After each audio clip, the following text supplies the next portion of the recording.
श्री स्वामी समर्थ. नमस्कार प्रेमळ भक्तांनो. परमेश्वराने आजचा व्हिडिओ तुमचं भलं करण्यासाठी पाठवला आहे.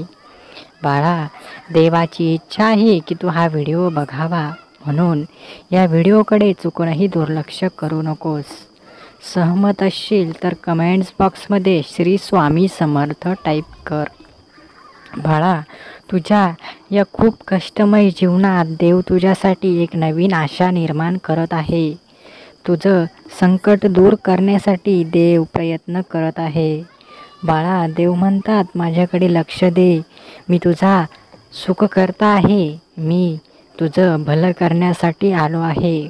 जर तुझा आपल्या परमेश्वरावर मनापासून विश्वास असेल तर आपलं हे भक्तिमय चॅनल लगेच सबस्क्राईब कर.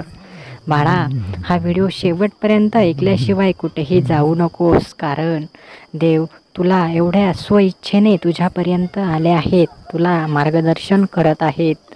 बाळा, या जगात तू बघितलंच असेल की कोणी कोणाचं नसतं. अनेकांनी तुला फसवलं असेल, तुझ्याकडून त्यांचं काम करून घेतलं असेल आणि त्यानंतर तुला दगा दिला असेल. बाळा, अशा स्वार्थी माणसांपासून तू सावध राहायला हवं असं देव तुला सांगत आहेत. बाळा, जोपर्यंत तू तुझ्यासाठी काहीतरी हुशारपणा दाखवत नाही तोपर्यंत तुझा लोक फायदाच घेणार आहेत, आणि हा फायदा जर लोक असे कायम घेत राहिले तर तुझं जीवन जगणं खूप कठीण होऊन जाणार आहेत. बाळा, मी तुला मार्ग दाखवायचं काम करत आहे. आता त्या मार्गावर चालायचं की नाही हा तुझा प्रश्न असणार आहे. जर तू मी सांगत असलेलं म्हणणं तुला पटत असेल तर कमेंट्स बॉक्समध्ये होय देवा टाईप कर.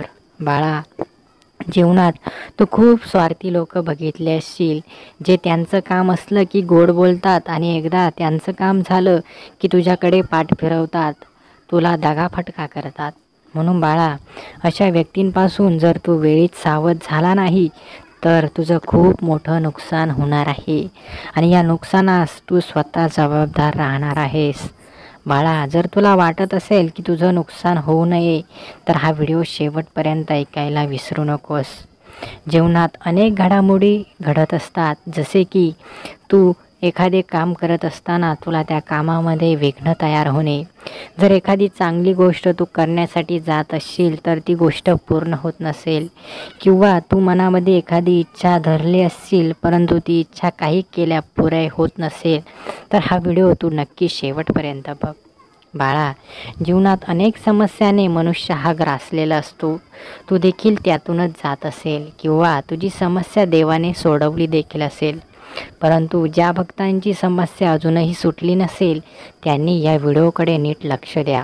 बाळांनो, समस्या ही सांगून येत नसते, परंतु ती समस्या सोडवण्यासाठी आपण देवाची मदत नक्कीच घेऊ शकतो, आणि जो देवाची मदत घेत असतो तो नक्कीच जीवनात यशस्वी होत असतो. बाळा, तुझ्या मनात जे काही असेल ते निसंकोचपणे स्वामींच्या फोटोसमोर बसून स्वामींना सांग. स्वामींना जे हवं ते मागण्यासाठी स्वामींना प्रसन्न कर. बाळा, जीवनात कुठलीही गोष्ट करताना तुला मेहनत करावीच लागणार आहे, तुला भक्ती करावीच लागणार आहे. जर तुझी मेहनत खरी असेल, भक्ती खरी असेल, तर तुझं भलं होण्यापासून तुला कोणीच रोखू शकत नाही. सहमत असशील तर कमेंट्स बॉक्समध्ये गॉड इज ग्रेट टाईप कर. बाळा, तुझी कितीही मोठी चिंता असू दे, देव तुझी चिंता क्षणात दूर करतील. फक्त तुला जे हवं ते सर्व काही मिळवण्यासाठी आपल्या देवाला शरण जा. तुझ्या मनात जर अहंकार असेल तर अहंकार तो लगेच इथे संपव. तुझ्या मनात कुठली शंका असेल तर देवासमोर ती शंका नक्की उपस्थित कर. देव तुला साक्षात्कार दाखवून ती शंका मिटवून टाकतील. बाळा, स्वामी तेव्हाच प्रसन्न होता जेव्हा तू मनापासून निसंकोचपणे आत्मविश्वासाने देवाला हाक मारतो. त्यावेळेस देव नक्की तुझ्यावर प्रसन्न होऊन तुला दर्शन देत असतात. बाळा, देव कुठल्या ना कुठल्या रूपामध्ये तुला येऊन मदत नक्की करत आहेत, फक्त ओळखायला शिक. ते कोणत्याही रूपात येऊन तुला साक्षात्कार देखील दाखवतील. जर एखादं काम पूर्ण होत नसेल तर देवाची काही दिवस सेवा करून बघ, ते काम तुझं नक्की पूर्ण होईल. एवढे शक्तिशाली आपले स्वामी आहेत, ते कोणाबद्दलही आपल्या मनात राग धरत नाही. अनेकांना त्यांनी तारलं आहे, ते तारणहार आहेत. बाळा, जीवनात अनेक समस्या जर तुझ्या येत असतील तर देवाची सेवा निरंतरपणे सुरू ठेव. एक एक समस्या तुझी संपून जाईल आणि तुझं जीवन खूप सुखी समाधानी होईल. जीवनात जे काही मिळवायचं आहे ते स्वतःच्या कष्टावर मिळव, देवाच्या आशीर्वादाने मिळव. कोणाचंही वाईट करून काहीच मिळवू नकोस. कारण बाळा, तू जर कोणाचं काही मिळवून आणि दुसऱ्याचं काही गमावून जर काही मिळवण्याचा प्रयत्न करत असशील तर बाळा, हे चुकीचं आहे. लोकांचं वाईट करून आपलं चांगलं करणं हे कुठल्याच योग्य नाही. कुठल्याच परिस्थितीमध्ये हे देव मान्य करणार नाही. म्हणून बाळा, जे काही मिळवायचं ते स्वतःच्या कष्टावर आणि देवाच्या आशीर्वादांवर मिळव. कायमस्वरूपी टिकून राहील. आणि जर तुझ्या मनात कोणाबद्दल वाईट विचार असतील, कोणाबद्दल शंका असेल, राग असेल, तर बाळा, ते इथेच संपवून टाक. कारण तुझं आयुष्य, देवाने सुंदर आयुष्य तुला दिलं आहे आणि या सुंदर आयुष्यात जर तू तुझे दिवस असं कोणाबद्दल मनात राग धरून, वाईट विचार धरून घालवत असशील तर हे चुकीचं आहे. बाळा, त्यांनी त्यांचं कर्म केलं आहे, आता तुला तुझं कर्म करायचं आहे. कारण तुला माहीतच आहे की तुझं नशीब, तुझं भविष्य हे तुझ्या कर्मावर अवलंबून असणार आहे. तुझं कर्म जेवढं चांगलं असेल, तुला फळ देखील तेवढंच चांगलं मिळेल. चांगलं फळ मिळवण्यासाठी फक्त चांगलं योग्य वागणं असं बरोबर आहे असं काहीच नाही. तर त्या योग्य वागण्याबरोबरच, चांगलं वागण्याबरोबरच तुझ्या मनात असलेली श्रद्धा, तुझं साफ असलेलं मन, तुझं निर्मळ असलेलं मन हे देखील खूप महत्त्वाचं आहे.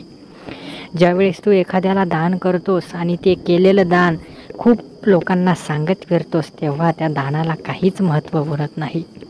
बाळा, तू केलेलं कुठलंही दान गुप्त दान ठेव. कधीच कोणाला त्या दानाबद्दल स्वतःहून सांगू नकोस. बाहेरून कळालं तर कळू दे, काहीच हरकत नाही. पण जर तू स्वतःहून इतरांना सांगत फिरत असशील की मी हे केलं, मी ते केलं, मी याला दानधर्म केला, मी त्याला दानधर्म केला, तर बाळा, त्या दानधर्माचा कुठलाही आशीर्वाद तुला मिळत नाही. म्हणून ही चूक करणं जीवनामध्ये नक्की टाळ.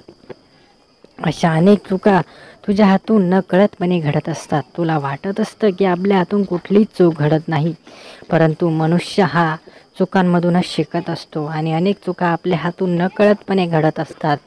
अशा सर्व चुकांसाठी देवाकडे माफी माग. बाळा, देव तुला नक्की माफ करतील. आपल्या हातून आपण मुद्दाम चुका करतो असं नाही, पण न कळतपणे चुका होतच असतात. आणि जर आपल्या देवाकडे माफी मागितली तर कुठलाही हलकेपणा किंवा अपमान होत नाही. कारण त्यांनीच आपल्याला शिकवण दिली आहे. तेच आपले गुरु आहेत, तेच आपले परमेश्वर आहेत, तेच आपलं सर्व काही आहेत. म्हणून त्यांच्याकडे माफी मागायला निसंकोचपणे माफी माग. कुठलाही मनात संकोच धरू नकोस. बघ, देव तुझ्यावर नक्की प्रसन्न होतील. जे जीवनात घडत आहे ते घडू दे. सर्व तुझ्या भल्यासाठीच घडत आहे हे मी तुला वारंवार सांगत आहे. बाळा, हा व्हिडिओ तुझ्यासाठी खूप महत्त्वाचा आहे आणि हा व्हिडिओ तुझं आयुष्य नक्की बदलणार आहे. कारण बाळा, व्हिडिओमधून तुला फक्त ज्ञानच नव्हे तर अनेक प्रकारे वागण्याची सवय मिळत असते. अनेक प्रकारे तुला काही अडचणी असतील तर त्या सुटत असतात. अनेक प्रकारचे फायदे तुला या व्हिडिओपासून होत आहेत. म्हणून चुकूनही या व्हिडिओकडे दुर्लक्ष करत जाऊ नकोस. तुला जे मिळवायचं आहे ते मिळवण्यासाठी तू स्वतः कष्ट कर, मेहनत कर. बघ, तुला जीवनात कुठलीच अडचण उरणार नाही. बाळा, जे काही मिळवायचं ते स्वतःच्या मेहनतीवर मिळव. स्वतः कष्ट कर, जिद्दीने वाग. बघ, तुला कुणाच्या पाया पडण्याची देखील गरज भासणार नाही. जीवनात जे मिळवायचं असेल ते जर स्वतःच्या हिमतीने मिळवलं तर कुणी तुला अपमानास्पद वागणूक देखील देणार नाही. जे पाहिजे ते सर्व काही तुझ्या बाजूने घडेल आणि मग तू सर्वांपेक्षा बलवान ठरशील. बाळा, आजचा व्हिडिओ देवाने तुझ्यासाठी पाठवला होता. देवाची हीच इच्छा होती की तू हा व्हिडिओ शेवटपर्यंत ऐकावा. बाळा, तू देवाची इच्छा पूर्ण केली आहेस. आजचे हे सुंदर मार्गदर्शन, सुंदर व्हिडिओ जर तुला आवडला असेल तर आपल्या या सुंदर व्हिडिओला लगेच लाईक कर. आणि बाळा, तुला असं वाटत असेल की रोज असेच मार्गदर्शन रोज ऐकावे, रोज असेच व्हिडिओ बघावे, तर आपल्या या भक्तिमय चॅनलला लगेच सबस्क्राईब करून ठेव. श्री स्वामी समर्थ. जय जय स्वामी समर्थ. धन्यवाद.